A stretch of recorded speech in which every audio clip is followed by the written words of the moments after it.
एक समय की बात है। समुद्र के किनारे एक छोटे से घर में एक विधवा महिला रहती थी। उसके साथ उसका एक छोटा बच्चा था। वो हर रोज समुद्र किनारे जाती और मछुआरों द्वारा छोड़ी गई मछलियां उठा लाती थी। इसी तरह उसका और उसके बच्चे का गुजारा चल रहा था। एक दिन जब वो समुद्र किनारे मछलियां बटोर रही थी, थोड़ी दूर एक जहाज आकर रुका और उसमें से कुछ आदमी जहाज से उतरकर किनारे आए। उनके हाथों में दूरबीनें थी और वे तेजी से महिला की तरफ आ रहे थे। गरीब महिला ने मछलियां वहीं छोड़ दी और अपने बच्चे को सीने से लगाकर डर भरी नजरों से आने वालों को देखने लगी। एक मोटा बूढ़ा आदमी, जो शक्ल से कप्तान मालूम होता था, दूरबीन से इधर उधर देखकर बोला, हमसे कितनी बड़ी गलती हुई। कोहरे और धुंध की वजह से हम गलत जगह उतर गए। ये वो द्वीप नहीं है। खैर, आओ उस महिला से पूछते हैं। वो महिला के पास आया और नरमी से बोला, बहन, क्या तुम यही कहीं रहती हो? जी, मैं यहीं पर रहती हूं। महिला झिझक कर बोली, मैं पास ही एक छोटे से घर में रहती हूं। ये कहकर वो वापस जाने के लिए मुड़ी।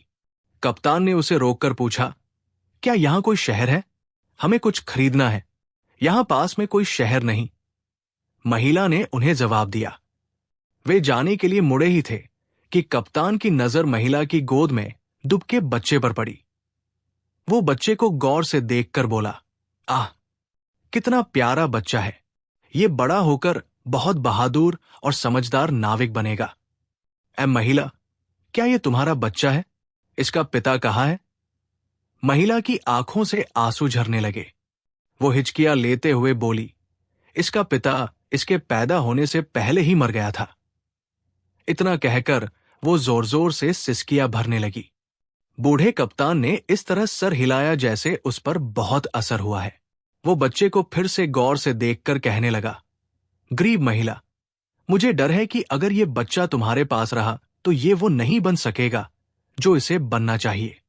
इसलिए अगर तुम अपने बच्चे से सच्ची मोहब्बत करती हो और तुम चाहती हो कि ये बड़ा होकर दुनिया में अपना नाम कमाए, इसे मुझे दे दो। मैं इसे अपने बच्चे की तरह पालूंगा। इसके बदले तुम जितनी चाहो मुझसे दौलत ले सकती हो।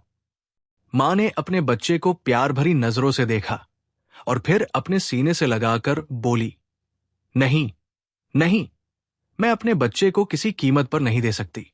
दुनिया में सिर्फ यही मेरा सहारा है। मुझे मरना मंजूर है, मगर इससे जुदा होना मंजूर नहीं। ये तुम्हारी गलती है। कप्तान बोला, जरा सोचो, अगर ये तुम्हारे पास रहा तो बड़ा होकर ज्यादा से ज्यादा एक मछुआरा बनेगा, और अगर मेरे पास रहा तो मैं इसे एक ऐसा आदमी बना दूंगा जिसे देखकर तुम भी गर्व कर सको। महिला की आवाज भारी हो गई। एक तरफ बच्चे का मोह और दूसरी तरफ उसकी भलाई और आराम। उसकी शक्ल से मालूम होता था कि वो बड़ा दयालु और ईश्वर से डरने वाला इंसान है। उसने थरथराते हाथों से बच्चे को कप्तान की गोद में दे दिया और कप्तान ने नोटों का एक बंडल महिला के हाथ में थमा दिया। कप्तान ने कहा, ये लो, ये तुम्हारे 10 साल का खर्च है। मैं 10 साल के बाद इस बच्चे को तुम्हारे पास वापस लेकर जरूर आऊंगा। तुम किसी तरह की चिंता मत करना। ये कहकर वो जितनी तेजी से आया था उतनी तेजी से वापस चला गया। मां बहुत देर तक किनारे पर खड़ी होकर हसरत भरी नजरों से जाते हुए जहाज को देखती रही, और जब वो नजरों से ओझल हो गया तो धीरे धीरे चलती हुई घर वापस आ गई। इस घटना को 18 से 20 साल गुजर गए और वो नन्हा बच्चा एक लड़का और लड़के से एक नौजवान लड़का बन गया। बूढ़े कप्तान ने उस लड़के का नाम रशीद रखा। रशीद ने ये 18 साल उसी जहाज पर गुजारे थे। उसे जमीन पर उतरना बहुत कम नसीब होता था। उसने जहाज पर ही अपना होश संभाला। कुछ तो उसकी दिलचस्पी और बुद्धिमत्ता और कुछ बूढ़े कप्तान की शिक्षा। वो कम उम्र में ही नाविक के तमाम गुणों से वाकिफ हो गया और उसने समुद्री यात्रा के सारे नियम कानून याद कर लिए। बूढ़ा कप्तान उसकी बहादुरी और अक्लमंदी को देखता और मन ही मन मुस्कुराता। अब वो खुद तो किसी कोने में बैठकर तंबाकू पीता और नौजवान रशीद जहाजों की रखवाली करता। कभी कभी तो रशीद को अपनी माँ याद आ जाती। वो कप्तान से पूछता, पिताजी, क्या मेरी कोई माँ नहीं थी? ये मत पूछो बेटा, कप्तान कहता, तुम्हारी माँ थी, और बहुत अच्छी और बहुत समझदार और शरीफ महिला थी। फिर इतनी धीमी आवाज में कि रशीद कहीं सुन न ले, बुड़बुड़ाता, ईश्वर जाने बेचारी किस हाल में होगी। 4 सालों से कोशिश कर रहा हूं कि जाकर मिलाऊं, कोई न कोई रुकावट आकर खड़ी हो जाती है। खैर, जिस जहाज पर रशीद काम कर रहा था, वो एक बहुत बड़े व्यापारी का जहाज था। उस व्यापारी के पास उसके अलावा 6 जहाज और भी थे, जिनके जरिए वो दुनिया भर में व्यापार करता और खूब मुनाफा कमाता। अब की बार जब रशीद का जहाज सामान बेचकर वापस आया तो बूढ़े व्यापारी ने कप्तान को अपने पास बुलाया और बोला, मेरे दोस्त, मेरी उम्र 80 साल है। मैंने जिंदगी में करोड़ों रुपया कमाया और भगवान का शुक्र है, मेरे पास किसी चीज की कमी नहीं है। बस एक इच्छा ऐसी है जो मैं मरते वक्त अपने दिल में साथ लेकर जाऊंगा, और वो है संतान।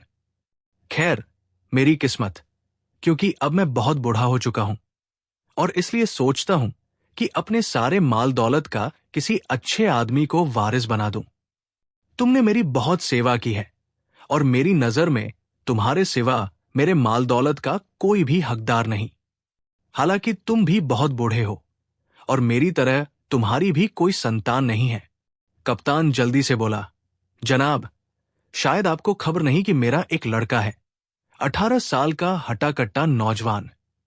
मैंने उसे नाविक के सारे गुण बताकर एक होशियार नाविक बना दिया है और वो बड़े बड़े जहाज के कप्तानों को भी मात देने लगा है।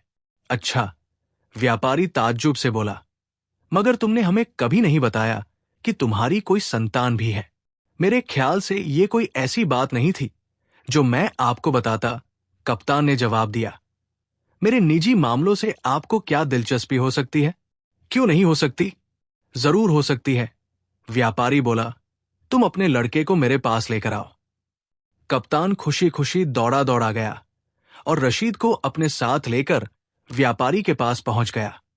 बूढ़े व्यापारी ने ध्यान भरी नजरों से रशीद की तरफ देखा और बोला, खूब खूब नौजवान, क्या तुम मेरे साथ रहना पसंद करोगे? मैं अपनी सारी दौलत और जायदाद तुम्हारे नाम कर दूंगा।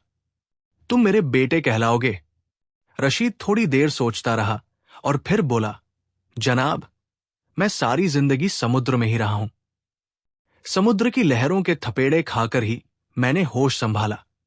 समुद्र के खतरनाक पानी में ही मैं पल बढ़कर जवान हुआ हूं। इसलिए मुझे पानी से ही मोहब्बत है, क्योंकि अब आपकी मर्जी अब मुझे अपने साथ रखने की है, इसलिए मुझे कोई एतराज नहीं। मैं खुशी से आपकी सेवा करूंगा। उस दिन से रशीद बूढ़े व्यापारी के साथ रहने लगा और माल गोदामों का देखरेख करने वाला बना दिया गया। उसने थोड़े ही दिनों में अपनी अक्लमंदी और समझदारी से इतना अच्छा काम किया कि बिक्री बढ़ने लगी और इतने व्यापारी माल खरीदने के लिए आने लगे कि सबकी मांग पूरी करना मुश्किल हो गई। सारे गोदाम खाली पड़े थे और जहाज अभी माल लेकर नहीं आए थे।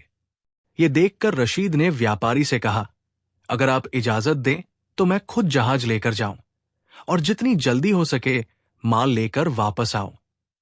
अगर थोड़े और दिनों तक माल न आया तो व्यापार को बहुत नुकसान पहुंचेगा। बूढ़ा दिल से तो नहीं चाहता था कि रशीद उसे छोड़कर जाए, मगर उसकी जिद को देखकर उसने उसे जाने की इजाजत दे दी। फिर रशीद अपने जहाजों को लेकर समुद्र की लहरों और अपने सफर को चीरते हुए अपनी मंजिल की तरफ बढ़े जा रहे थे कि अचानक तूफान आ गया। तूफान इतना खतरनाक और तेज था कि समुद्र की लहरें 30-40 फुट तक उठने लगी और जहाज कागज की नाव की तरह डोलने लगा। बहादुर रशीद ने अपना होश बचाए रखा। वो इससे पहले सैकड़ों तूफान देख चुका था, मगर उस वक्त वो सिर्फ एक जहाज की देखरेख करता था और अब उसकी देखरेख में और उसकी कमान में कई जहाज थे। कभी वो एक जहाज को इशारे से हिदायत देता तो कभी दूसरे कोर तूफान पल पल बढ़ता जा रहा था और पानी की धुंध हर तरफ फैलती हुई जा रही थी। इस अफरातफरी में सब जहाज एक दूसरे से अलग हो गए और जिधर को लहरें ले गई बहते हुए चले गए। रशीद का जहाज पूरब की तरफ बहता हुआ जा रहा था। उसने अपने जहाजों को आखिरी बार दूरबीन से देखने की कोशिश की, मगर उसे समुद्र की लहरों के अलावा कुछ दिखाई नहीं दिया। रात भर उसका जहाज लहरों के रहमो करम पर चलता रहा। सुबह जब तूफान थमा तो एक द्वीप नजर आया। उसने नाविकों को वहां पर एक लंगर डालने का हुक्म दिया, ताकि ये मालूम हो सके कि वो कहाँ है और उनकी मंजिल उनसे कितनी दूरी पर है। जहाज किनारे पर थोड़ी दूर के फासले पर खड़ा कर दिया गया और रशीद 2-4 अनुभवी नाविकों को लेकर किनारे पर उतरा। उसने देखा कि 2-4 आदमी एक बूढ़े आदमी की लाश को मारपीट रहे हैं। एक आदमी उसके सर पर जूते मार रहा है और दूसरा आदमी उसकी दाढ़ी और उसके बालों को नोच रहा है। रशीद को यह देखकर बहुत दुख हुआ। वो जल्दी से दौड़कर उनके पास पहुंचा और डांट कर बोला, इस लाश की क्यों बेइज्जती कर रहे हो? तुम्हें ईश्वर का डर नहीं? एक आदमी उसे बोला, तुम कौन होते हो हमारे काम में दखल देने वाले? ये हमारा कर्जदार है। कुछ साल पहले इसने 50 रुपए हमसे कर्ज लिया था और अब ये कर्ज दिए बगैर ही दुनिया से चला गया। अब इसलिए हम इसे मारकर अपना गुस्सा ठंडा कर रहे हैं। ये कहकर उन्होंने फिर उसे मारना पीटना शुरू कर दिया। ठहरो, ठहरो, रशीद बोला, ये लो अपने 50 रुपए और इसे छोड़ दो। रशीद ने 50 रुपए अपनी जेब से निकालकर उनके आगे फेंक दिए और अपने साथियों की मदद से उस बूढ़े आदमी की लाश को एक गड्ढा खोदकर उसमें दफन कर दिया। ये अजीब मुल्क है, रशीद अपने साथियों से बोला, क्या इससे पहले तुम कभी यहां पर आए हो? मैं तो यहां कभी नहीं आया, एक नाविक बोला। सुना है पूरब की तरफ एक द्वीप है जिसका नाम जंगार है। क्या ये वही तो नहीं है? होगा, रशीद बेपरवाही से बोला और फिर आगे की तरफ बढ़ गया। कुछ देर चलने के बाद वो एक बस्ती में पहुंचे जहां एक मैदान में बहुत से लोग जमा थे और उनके बीच आग का एक बहुत बड़ा अलाव जल रहा था। अलाव के करीब एक बहुत खूबसूरत लड़की रस्सियों से बंधी हुई पड़ी थी। ऐसा मालूम होता था जैसे वे उसे आग में जलाने की तैयारी कर रहे हैं। रशीद भीड़ को चीरता हुआ आगे की तरफ बढ़ा और आगे जाकर बोला, ये क्या मामला है? तुम इस लड़की को क्यों आग में झोंक रहे हो? एक बूढ़ा आदमी आगे बढ़ा और गरज कर बोला, तुम ये पूछने वाले कौन हो? हमारे बादशाह का हुक्म है कि इस लड़की को जिंदा आग में जला दिया जाए। फिर एक और आदमी जो शक्ल से भला मानस मालूम होता था आगे की तरफ बढ़ा और कहने लगा, इस लड़की ने हमारे बादशाह से वादा किया था कि वो 1 महीने के बाद हमारे बादशाह से शादी कर लेगी, लेकिन ये अपने वादे से मुकर गई। इसलिए बादशाह ने नाराज होकर हुक्म दे दिया कि इसे और इसके सारे परिवार को आग में जला दिया जाए। इसके बाकी परिवार को तो कल ही जला दिया गया और आज इसकी बारी है, मगर तुम्हें क्या? तुम अपना रास्ता लो। ठहरो, रशीद ने सोने की मोहरों से भरी हुई एक थैली निकालकर उस आदमी के हाथ पर रख दी। इसमें इतनी सोने की मोहरें हैं कि तुम उम्र भर बैठकर खा सकते हो। ये सोने की मोहरें रख लो और इस मजबूर महिला को छोड़ दो और बादशाह को कहना कि हमने उसे जला दिया। पहले तो उन्होंने आपस में सलाह मशवरा किया और फिर सोने की मोहरें लेकर वहां से चले गए। लड़की ने शुक्रिया भरी नजरों से रशीद की तरफ देखा और फिर बोली, नौजवान, अगर तुम मेरी जान न बचाते तो मेरा भी वही हश्र होता जो मेरे परिवार का हुआ। तुम यहां पर अजनबी मालूम होते हो, तुम कौन हो? रशीद ने उसे बताया कि वह एक जहाज का कप्तान है और कोयला लेकर मिस्र जा रहा है ताकि वहां से व्यापार का सामान खरीद कर लाए। कोयला? लड़की हैरत से बोली, इस मुल्क के लोग कोयले पर अपनी जान देते हैं और उसे बड़े शौक से खाते हैं। तुम उन्हें जितना कोयला दोगे वो तुम्हें उतना ही सोना देंगे। अच्छा, रशीद भौचक्का होकर बोला। हां, लड़की ने कहा, तुम ऐसा करो कि तुम शहर के सबसे बड़े व्यापारी के पास जाओ और उसे कहो कि मेरे पास कोयलों से भरा एक जहाज है और मैं उसे बेचना चाहता हूं। वो खुशी से राजी हो जाएगा और उसके बदले तुम्हें सोना दे देगा। मगर होशियारी और समझदारी का काम है।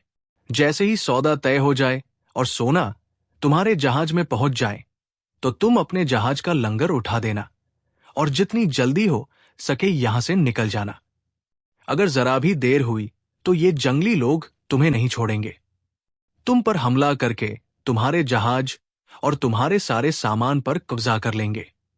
रशीद ने उस लड़की के हुक्म पर चलने का फैसला किया और शहर के सबसे बड़े व्यापारी के पास पहुंच गया।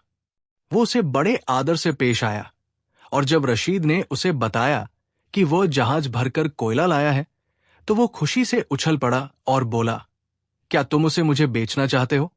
मुंह मांगे दाम दूंगा। अगर सौदा आज ही तय हो जाए तो अच्छा है। रशीद ने उससे कोयले के बराबर सोना मांगा। सौदागर पहले तो हिचकिचाया मगर फिर राजी हो गया। सोना सुबह 6 बजे मेरे जहाज पर पहुंच जाए। रशीद ने सौदागर से कहा, मैं कोयला किनारे पर डालकर चला जाऊंगा। ये कहकर वो वापस लौट आया और लड़की बैठी उसका रास्ता देख रही थी। सारी बातचीत सुनकर वो बोली, तुम अपने आदमियों को अभी से तैयार रहने के लिए हुक्म दे दो कि जैसे ही सोना जहाज में आए वे जहाज का लंगर उठा दे। अगर जरा भी देर हुई तो दुनिया की कोई ताकत तुम्हें नहीं बचा सकती। रशीद ने अपने सारे नाविकों को हुक्म दिया कि वे तैयार रहें कि जैसे ही इशारा मिले वे जहाज का लंगर उठा दे। वो रात आंखों ही आंखों में कट गई। सुबह होते ही वो सौदागर सोना गाड़ियों में भरकर वहां आ मौजूद हुआ। रशीद ने सारा कोयला किनारे पर पहले ही से उतार दिया था। जब सारा सोना उसके जहाज में आ गया, आवाज लगाने की देर थी कि जहाज चल पड़ा। थोड़ी दूर पहुंचकर रशीद ने दूरबीन से देखा कि कुछ आदमी हाथों में लाठियां उठाए किनारे पर इधर उधर दौड़ रहे हैं। बूढ़ा कप्तान और व्यापारी रशीद की गुमशुदगी से बड़े परेशान थे और उनके दोनों जहाज धक्के खाकर वापस वहां पर पहुंच चुके थे, मगर रशीद के जहाज का कुछ पता नहीं था। जब रशीद वहां पर अपना जहाज लेकर पहुंचा तो बूढ़ा व्यापारी और कप्तान खुशी से फूले नहीं समाये और जब उन्हें ये मालूम हुआ कि वो अपने साथ बेशुमार सोना लाया है तो उनकी खुशी का ठिकाना न रहा। बूढ़ा व्यापारी लड़की के साथ बेहद प्यार और नरमी से पेश आया और उसकी खूब सेवा की, लेकिन रशीद ने देखा कि वो चुप चुप और खामोश सी रहती है। आखिर रशीद ने एक दिन उससे पूछ ही लिया, तुम अब कहीं नहीं जाओगे? नहीं, रशीद हैरानी से बोला। क्यों? मैं इतने दिनों के बाद तो आया हूं, अब आराम करना चाहता हूं। लेकिन क्यों? तुम्हारा कुछ काम है? हां, लड़की सर झुकाकर बोली, पहले तुमने अपने काम के लिए सफर किया था पर अब मेरे काम के लिए सफर करोगे। बोलो, क्या तुम हस्पानिया जाओगे? रशीद हंसकर बोला, अगर तुम्हारा कोई काम है तो जरूर जाऊंगा। तुमने मेरे ऊपर वो एहसान किया है जो मैं जिंदगी भर नहीं भूल सकता। सबसे पहले तो तुम अपने जहाज में कुछ सामान भर लो और फिर अपने मालिक से कहो कि मैं व्यापार के लिए हस्पानिया जाना चाहता हूं। जब वो इजाजत दे दे तो फिर मेरे पास आना, मैं तुम्हें कुछ बातें बताऊंगी। रशीद ने एक जहाज में थोड़ा कोयला भरा और फिर अपने मालिक से इजाजत लेकर लड़की के पास आकर बोला, अब बताओ क्या कहना चाहती हो? लड़की ने अलमारी में से एक बढ़िया कोट निकाला और उसे देते हुए बोली, जब तुम हस्पानिया पहुंच जाओ तो रविवार के दिन ये कोट पहनकर शाही गिरजाघर जाना। वहां पादरी की वेदी के करीब 3 कुर्सियां पड़ी होंगी, 2 सोने की और एक चांदी की। तुम उस चांदी की कुर्सी पर बैठ जाना। ये एक अंगूठी और 2 किताबें, और लो अंगूठी को दाहिने हाथ की उंगली में पहन लेना और कुर्सी पर बैठकर ये किताब पढ़नी शुरू कर देना।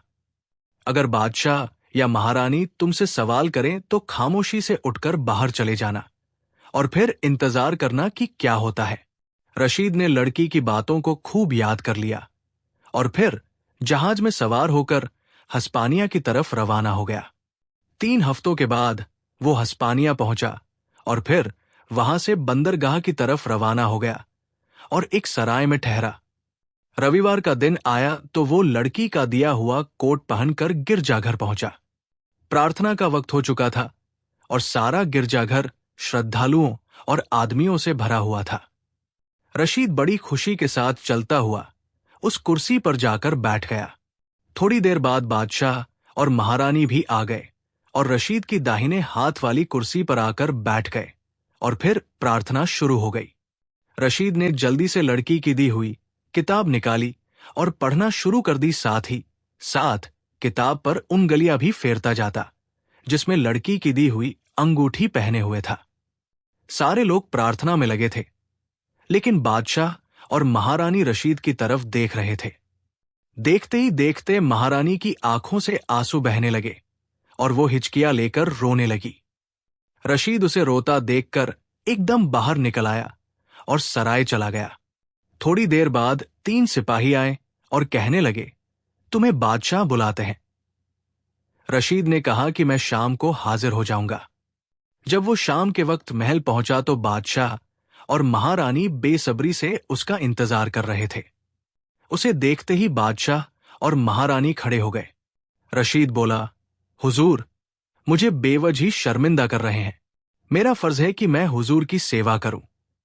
नहीं, कोई बात नहीं, तुम हमारे मेहमान हो।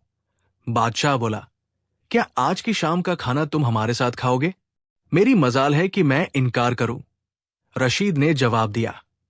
फिर बादशाह ने रशीद का हाथ पकड़ा और खाने के कमरे की तरफ ले गया।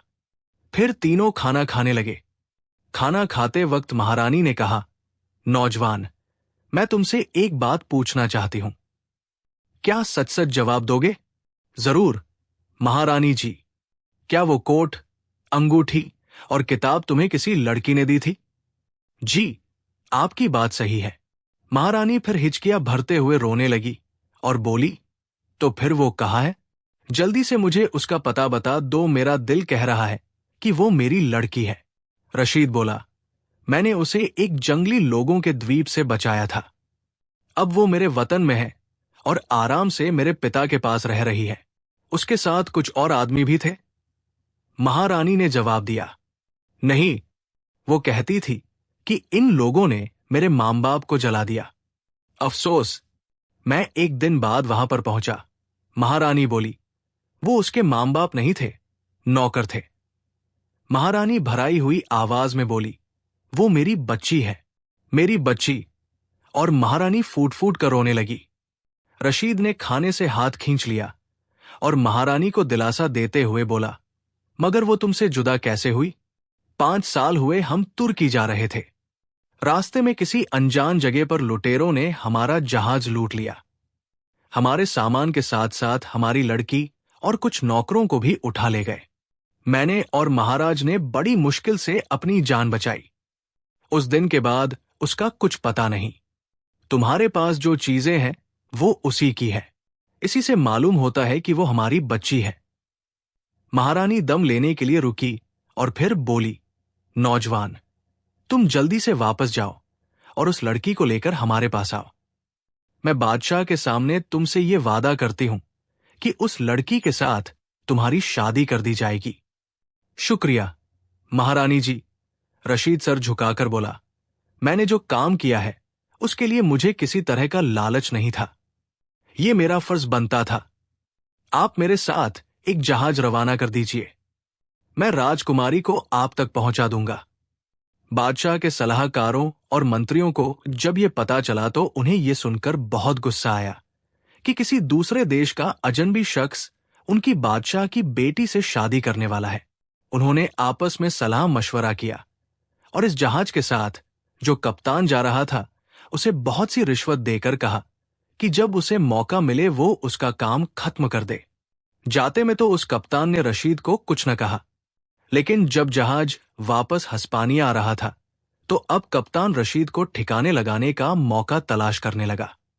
एक दिन रशीद जहाज पर दूरबीन लिए टहल रहा था कि उसे कुछ फासले पर एक बेहद खूबसूरत द्वीप दिखाई दिया। समुद्र शांत था। उसने कप्तान को हुक्म दिया कि जहाज रोक लो, मैं द्वीप देखना चाहता हूं। कप्तान की आंखें खुशी के मारे चमक उठीं। वो तो ऐसे ही मौके की तलाश में था। द्वीप से कुछ फासले पर जहाज रोक लिया गया और रशीद एक नाव में बैठकर अकेले ही द्वीप पर जाकर उतर गया। उसके उतरते ही कप्तान ने जहाज का लंगर उठा दिया और जहाज हस्पानिया की तरफ चल पड़ा। राजकुमारी इन सब बातों से बेखबर थी। वो रात गए तक रशीद का इंतजार करती रही। कप्तान ने उसे ये कहकर तसल्ली दी कि वो दूसरे जहाज में आ रहा है। जहाज जब हस्पानिया के बंदरगाह में पहुंचा तो बादशाह और महारानी पहले से ही उनके इंतजार में थे। राजकुमारी का रशीद की जुदाई से बुरा हाल था।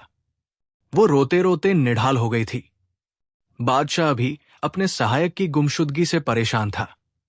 कप्तान ने उसे ऐसी मनगढ़ंत कहानी सुनाई कि वो उस पर शक न कर सका। इधर रशीद भी द्वीप पर ठोकरे खाता इधर उधर फिर रहा था। थोड़ी देर के बाद जब वो वापस किनारे पर आया तो जहाज का दूर दूर तक निशान नहीं था। यूं ही वक्त गुजरता गया और एक महीना गुजर गया। रशीद हर रोज किनारे पर बैठा रहता कि कहीं कोई यहां से जहाज गुजरे और वो उसे मदद के लिए पुकारे। उसके कपड़े फटकर बराबर हो गए थे। उसके सर के बाल और नाखून इस कदर बढ़ गए थे कि उसे देखते ही डर लगता था। एक दिन वो किनारे पर बैठा अपनी किस्मत को रो रहा था कि अचानक एक छोटी सी नाव किनारे पर आकर ठहरी और चांद की रोशनी में उसे एक आदमी का चेहरा दिखाई दिया जो आंखें फाड़ फाड़ कर उसे देख रहा था। क्या तुम ही रशीद हो?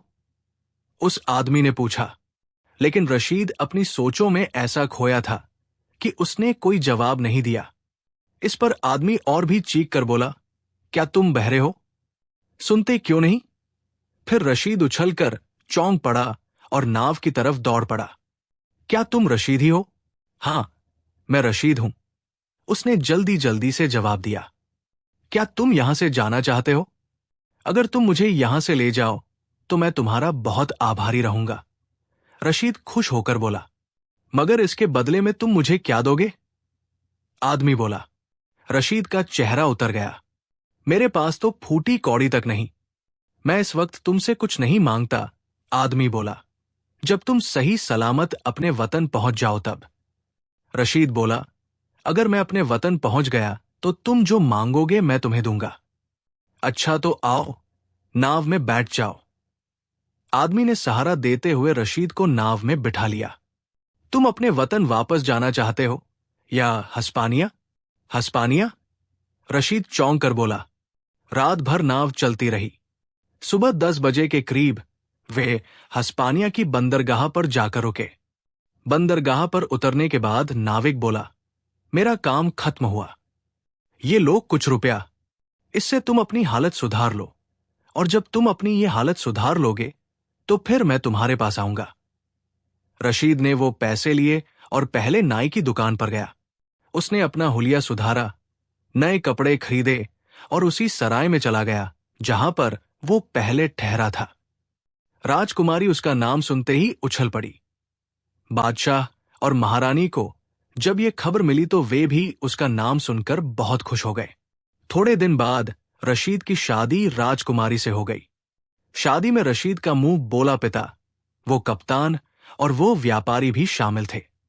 कप्तान अपने साथ एक बुढ़िया को भी लाया था और जब उसने रशीद को बताया कि ये बुढ़िया तुम्हारी मां है, रशीद कुछ दिन तो हस्पानिया में रहा और फिर अपनी दुल्हन को लेकर अपने वतन वापस आ गया।